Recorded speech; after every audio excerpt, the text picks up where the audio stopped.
Globalism is evil. Globalism is antichrist. It's anti-God. It's anti-good. It's anti-righteousness.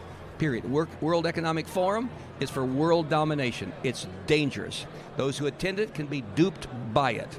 I believe in the right individual sovereignty of nations, the value of that.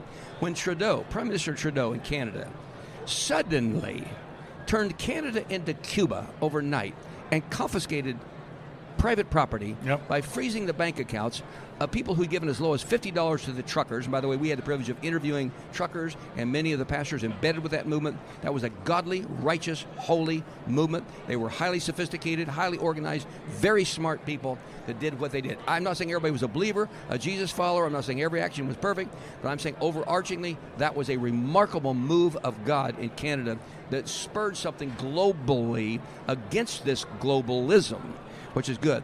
But when Trudeau revoked the Constitution, in effect, became a dictator, he became little Cuba. And now there's even pastors in solitary confinement up there. It's like a Soviet Union, practically. And when he did that with the blessing of the World Economic Forum, had made him the poster child for economic passports. They were so happy what he did. But people made a run on the banks. The banks screamed, hey, stop this, get over that. The World Economic Forum's view was, I am told, it was, hey, you pushed too far too quickly. We've had a reaction from Canadians and people around the globe. You got to backtrack. So he revoked it after a few days, not because he didn't want to be dictator. He's totally in the wrong, and he's vicious, and he's vile.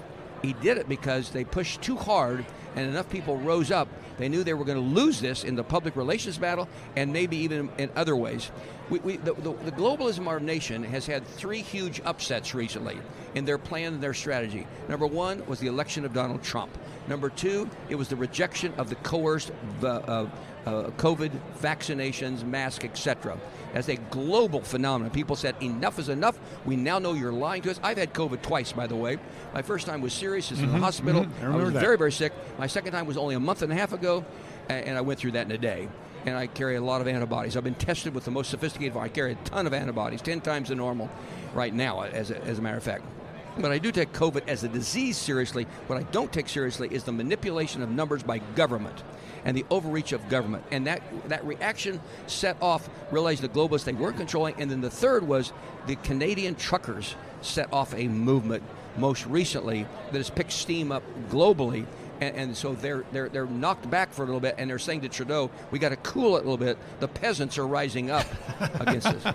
Yeah, unfortunately, and that's the way they look at it, it seems. But we're the deplorables, the elites and the deplorables. And so you've got, when you look at the whole COVID situation, and I remember reading about analysis of the World Economic Forum that this great reset, the COVID crisis was going to be something that they could use, that they could leverage in order to bring this about. It was an indicator that perhaps people's mindsets were that they would be willing to give up their freedoms, and that they would be willing to bow the knee to these governmental officials that were placing mandates upon them. And it looks like that they miscalculated.